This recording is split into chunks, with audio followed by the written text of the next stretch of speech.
Bon matin tout le monde, bienvenue dans On jase de chasse, de pêche, de plein air avec moi-même, Steph Monette.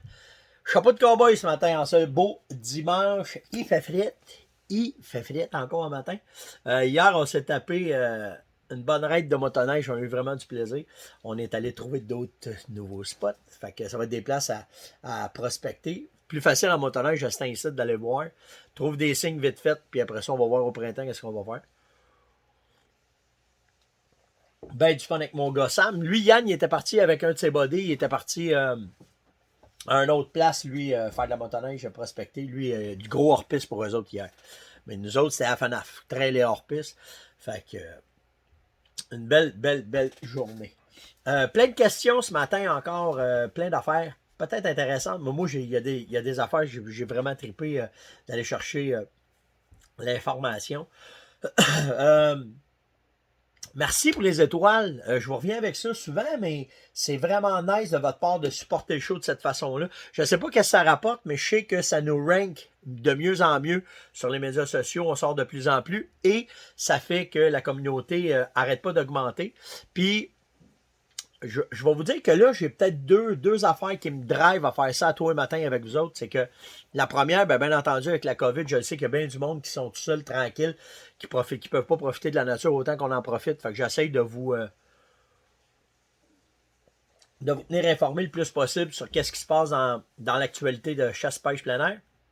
Mais l'autre affaire que je trouve pas pire, c'est que plus que vous augmentez sur nos pages, que vous ajoutez sur Coach de chasse, sur ma page, que vous référez ça aux gens, puis que vous embarquez, ben on s'aperçoit que plus qu'on parle, plus qu'on nous écoute. Alors, lâchez pas de commenter, mais tu sais, dites-les à d'autres qui aillent sur le show. Puis tu sais, c'est la page de Steph Monette, c'est correct, là. Mais tu sais, le but, t'es pas obligé de m'écouter à tous les jours. Puis tu peux dire ne plus suivre, pas de vous désabonner, mais ne plus suivre. Mais ça prend du monde qui s'ajoute. Dites-les.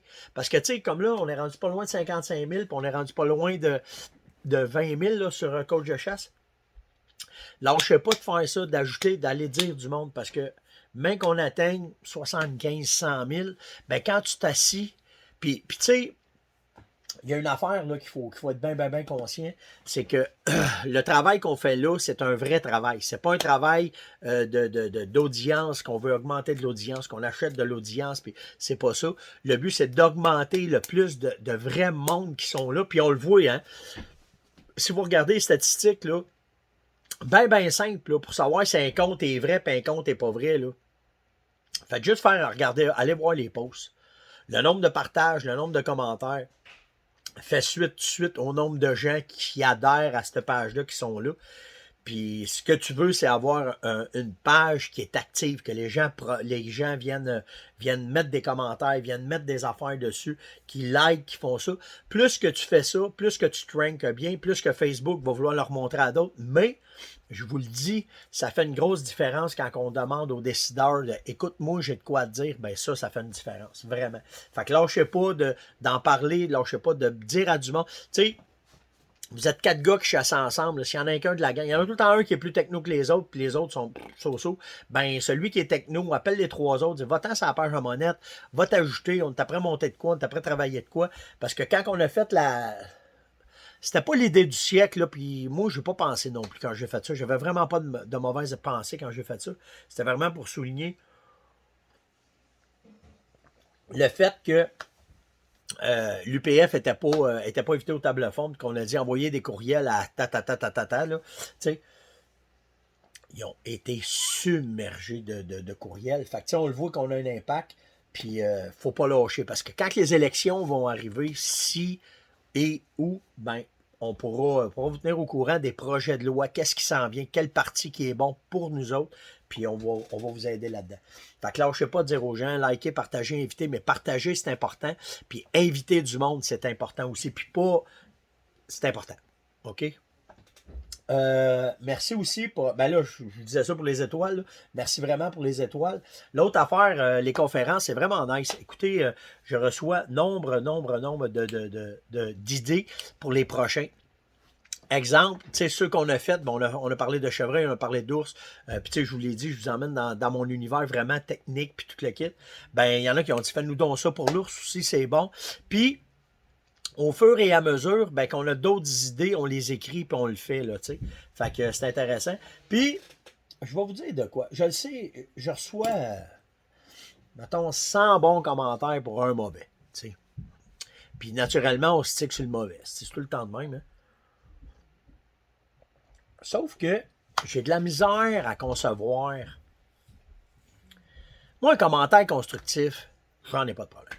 Moi, j'aurais aimé ça quand je l'ai fait. Je voudrais, de même. T'aurais pu, de même. Me semble que, de même. Ça, là, c'est la meilleure affaire pour aider à quelqu'un à grandir, quelqu'un à avancer.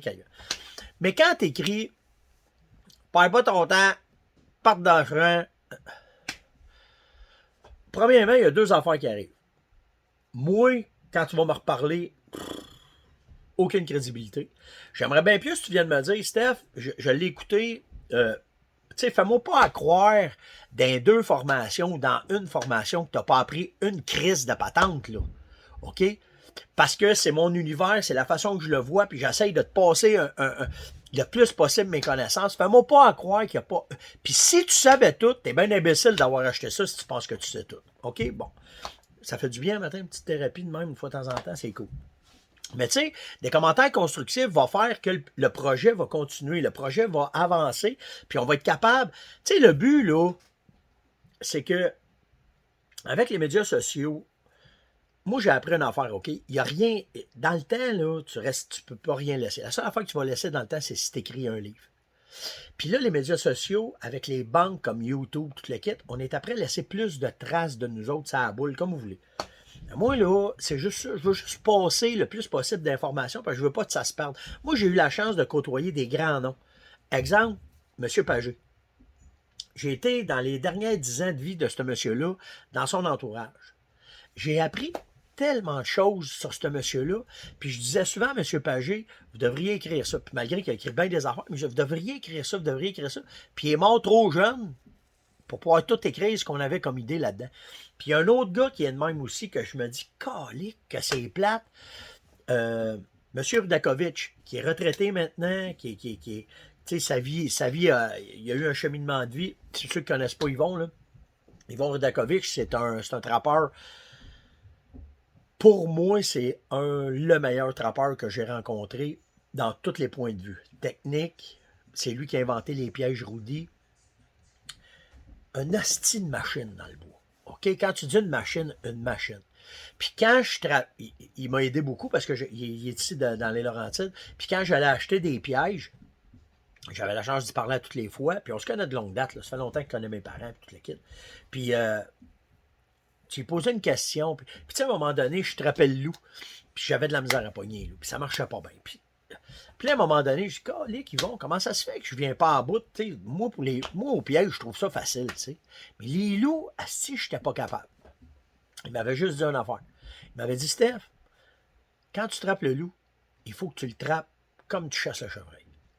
Il dit, toi, dans le chevreuil, il dit, on le sait, là, tu te débrouilles bien. Ben, il dit, dans le loup, il faut que tu fasses la même affaire que le chevreuil. Es-tu sérieux? Ouais, contrôle des odeurs, fais attention à ci, fais attention à ça, fais attention à ça. OK. Fait que la semaine d'après, tout changé ma perspective. Je me suis lavé, tout masqué mes poils, côte anti-odeur, en tout cas. Je les ai poignés deux loups, les deux loups que j'avais sur mon territoire. Fait que tu sais, c'est un gars, puis ça me désole qu'il y ait tant de choses qui se perdent. Tu sais, des légendes comme ça, des gars qui avaient de l'expérience, puis qu'on a toutes perdu ça parce que soit qu'ils ont arrêté ou bien ils sont décédés. Fait que le but, quand moi je fais des ouvrages comme ça, surtout ces deux derniers ouvrages-là, ces deux ouvrages que quand on est sur le terrain, ça montre exactement les petites patentes qu'on pense pas de voir, puis comment est-ce que c'est, puis tout le kit. Puis ceux qui sont pas contents, c'est correct, ça fait partie de la game. Tu peux être à un autre niveau, tu peux être meilleur que moi. C'est pas une question qui est meilleur que l'autre. Mais de juste venir mettre des commentaires non constructifs au lieu de faire des commentaires constructifs, c'est pas compliqué. Si je te barre, je veux pas avoir ça dans ma vie, je te débarque de mes médias. That's it. Puis c'est ça la beauté des médias sociaux. Les médias sociaux, c'est comme si vous rentriez à tous les matins dans mon salon. Ça, c'est dans ma pièce de chasse, dans ma cuisine, puis je vous invite à prendre un café avec moi, puis je jase avec vous autres. Mais si tu n'es pas assez intelligent pour venir me donner juste des commentaires constructifs, je ne me tente pas de manger de la merde, moi. Je suis pas venu au monde manger de la merde, là. Moi-même, me donne pas de merde, de moi, en pas, Chris. Fait qu'en tout cas, tout ça pour vous dire que les conférences, merci des bons commentaires, merci de ceux qui encouragent ça, de ceux qui sont contents, puis que vous m'amenez des commentaires constructifs, parce que on va continuer à répondre à ce que vous voulez. Pas ceux qui chialent. Bon, ça c'est étant dit. C'est un auteur d'idées. Sur le groupe Coach de chasse, vraiment, OK? J'ai mis ce matin une vidéo que je trouvais vraiment intéressant sur la pénétration d'une balle et la pénétration d'une flèche. Qu'est-ce qui est le plus fort des deux? Ni un ni l'autre. C'est pas ça qu'il faut comprendre. Ça vous montre comment est-ce que c'est quoi l'impact d'une balle, c'est quoi une flèche quand elle passe dedans, dans un gibier. Puis, avec l'exemple dans cette vidéo-là, vous allez très, très bien comprendre. Le gars, il met 3 sauts de sable, puis il tire, je pense, un 3,75 H, puis après ça, il prend son arc. Puis, je veux pas brûler le punch, mais allez voir cette vidéo-là, vraiment, vraiment nice. Puis, si vous n'êtes pas abonné, ben, abonnez-vous à la page Coach de chasse, parce que c'est une page qui est privée, et on peut mettre des vidéos dans ce genre-là, vraiment nice. Si bon, ça va faire capoter du monde que je parle de ça. Bon, en tout cas, vous savez que le prédateur, il y a plusieurs prédateurs, OK, dans le bois, qui sont naturels. Coyote, loup, pécan, nommez-les toutes, là, sont toutes là. Mais il y en a qui ne sont pas naturels. Puis dans certaines provinces ou États, c'est du tir à vue. Si tu vois ça dans le bois, tu le clenches. Les chats et les chiens. Ici, c'est pas de même partout. Si tu vois ça, tu appelles les agents, c'est les agents qui vont venir. Câlisse. On n'a pas assez d'argent pour pogner. On n'a pas assez d'argent pour faire la job comme du monde. Penses-tu que à moins que le chien vire alentour des chevreuils tout le temps, puis qu'il reste parké là, mais si t'es en plein bois, puis tu vois de quoi passer, t'as pas le droit de réagir à ça. Sauf que les chiffres sont hallucinants. Pour le chien, un peu moins catastrophique, mais les chats errants, par exemple, c'est une calamité en forêt. C'est la disparition de certains gibiers aux États-Unis et en Europe, surtout des oiseaux, des perdrix, des bébés lièvres, des musarains, en tout cas, peu importe. C'est correct un chat pour contrôler, mais quand il y en a trop, c'est nuisible. Et ils pensent que s'il n'y a pas de mesures prises dans certains États américains, dans certaines villes d'Europe, ils vont se ramasser juste avec des chats puis plus aucun gibier. Parce qu'ils s'adaptent, ils vont manger tout ce qu'ils peuvent. Puis c'est pas bon. Vraiment pas bon. Fait que tout ça pour vous dire que on aurait peut-être une autre analyse à faire parmi nos gestionnaires pour vérifier la quantification de prédation que ces deux animaux-là font domestiques quand ils sont lâchés directement en forêt. Puis peut-être qu'il y aurait de quoi faire de pas mal mieux que ce qui se fait présentement. Ça, c'est fait. Hey, j'ai tombé sur un article vraiment intéressant sur la Finlande, où que nous autres, on pense que le cerf de Virginie, il est juste en Amérique. Nord, sud, est, ouest, il y en a partout. Mais non. Le cerf de Virginie, ils ont commencé à faire de l'introduction en Europe à la fin des années 1800, début des années 1900. Il y en a eu en Russie, il y en a eu en Tchécoslovaquie, il y en a eu un peu partout. Mais la place où est-ce que le chevreuil a réussi à passer le test puis rester là, c'est en Finlande. Présentement, de tout ce qu'ils ont comme historique, il y aurait eu une vingtaine de chevreuils qui auraient été introduits par des riches qui étaient venus en Amérique dans les années 1900 puis qui avaient dit « Wow, on va avoir ça », puis ils en ont fait rentrer, puis il y en a qui sont morts, puis il y en a qui sont venus. Mais grosso modo, il y en aurait eu probablement une vingtaine qui auraient été introduits en Finlande. Et aujourd'hui, dans le sud de la Finlande, et là, ça commence à monter au nord, ils sont rendus avec une population de plus de 110 000 chevreuils, cerfs de Virginie, en Finlande. La Finlande, là, ça ressemble un peu au Canada. Je regarde ça, ils ont de l'orignal en malade. Puis là, ils commencent à avoir du cerf de Virginie en malade parce que ça a été introduit. Donc, c'est intéressant. Allez voir ça. Les box sont pas pires. Puis eux autres, dans leur modèle de gestion, les chasseurs, c'est normal pour eux autres de ne pas tuer entre 2 ans et demi et 4 ans et demi. Hein? Moi, eux autres, là, ils font très, très, très attention à la strate de 2 ans et demi, 4 ans et demi. parce qu'ils savent que c'est les meilleurs reproducteurs. Donc, ils vont travailler fort pour tuer des bocs matures. Puis s'ils voient des jeunes bocs, ils n'ont pas de problème de les récolter. Mais la strate 2 ans et demi, 4 ans et demi, très important de faire attention à ça. Imagine si tu te mets à faire attention aux strates d'1 an et demi. Après ça, tu fais attention aux strates de 2 ans et demi, 4 ans et demi. Puis que là, tu essaies de récolter juste du 5 ans et demi en montant. Puis tu contrôles tes femelles. Imagine le troupeau que tu pourras avoir. En santé. Ça doit être malade. Ça doit être malade. Je vous le dis, c'est malade parce que moi, je l'ai fait. On a fait ça, nous autres. Donc, vraiment intéressant comme article. Puis je voulais que vous le sachiez qu'il n'y a pas juste en Amérique. Il y en a l'autre bord d'un vieux pays aussi. Frédéric me demande, comment tu fais pour être précis quand tu tires à longue distance en carabine? Et si bol. Longue, peut être une question courte, puis ça peut être une question longue, une réponse longue. Il y a toute la façon que tu vas... il y a toute la façon que tu vas tenir ta carabine qui va faire une affaire, qui va être importante, OK? Sûr que quand que tu prends ta carabine, puis que, premièrement, il faut que tu la connaisses assez bien pour pouvoir bien l'utiliser. Première affaire, par exemple, il faut que tu sois sûr qu'elle est bien ajustée pour toi. Qu'elle va être de la bonne longueur. Puis que quand tu vas rentrer dedans, tu ne chercheras pas dans ton scope. OK? Ça, c'est la première affaire. Puis un scope que tu ne cherches pas dedans, c'est quand tu l'accotes, naturellement, tu regardes, OK? Il faut qu'il soit clair tout de suite. Comme là, moi, ce télescope-là, OK? C'est pas à moi la carabine, OK? Là, c'est une carabine que j'essaie, c'est la Lupo, là, la Benelli. Mais quand je la prends, puis je regarde dedans, il faut que je m'avance la tête un peu pour que le scope soit correct. Fait que moi, quand je le prends, ma joue à la cote-là, il faudrait que le scope soit reculé un peu. Juste pour dire, le bout que j'avance, puis le bout que je suis là, il faudrait juste que je le recule un peu. Premier ajustement que je ferais. Après ça, soit ça, ou bien je vais raccourcir la crosse. Mais la crosse, c'est pas sur le scope, c'est sur la gâchette, pour être sûr qu'elle rentre bien dans mon épaule, parce que si elle est trop longue, je vais être désaxé. OK? Fait qu'il faut que ton bras fasse un beau 90. OK? Puis tu sois bien à côté. Après ça, tu vas avoir la gâchette. OK? Oh! Ça l'a très sensible. Alors là, ben, ça, ce que ça fait, c'est si ta gâchette, elle est quand même assez sensible, ben, quand tu vas peser sur la gâchette, ça va t'empêcher de twister ton arme. Puis si tu ne twistes pas ton arme, ben, le coup va être parfait. Donc, tu vas aller bien chercher dans le fond de ton doigt. Puis quand tu vas pousser, tu veux que quand tu vas tirer, que tu pousses par en arrière, pas que tu twistes à gauche, tu twistes à droite. Si tu ne veux pas twister à gauche, twister à droite, aussi, ta gâchette est bien ajustée, la longueur est bonne, tu vas prendre ton pouce, puis tu vas venir juste le mettre là. Fait que là, ben, ça va être égal. Tu n'auras pas de torsion de ta crosse, de ta poignée quand tu tiens ton arme. Donc, de cette façon-là, quand tu vas tirer, ça va être tiré bien comme il faut par en arrière. Puis là, tu vas avoir une façon parfaite de bien peser sur ta gâchette. Ça, c'est la base. Après ça, bien appuyé. Tu n'appuies jamais sur le canon. Tu vas appuyer sur ton fût. Puis là, tu vas pouvoir tirer. Est-ce que tu t'accotes proche? Est-ce que tu t'accotes loin? Tu t'accotes tout le temps.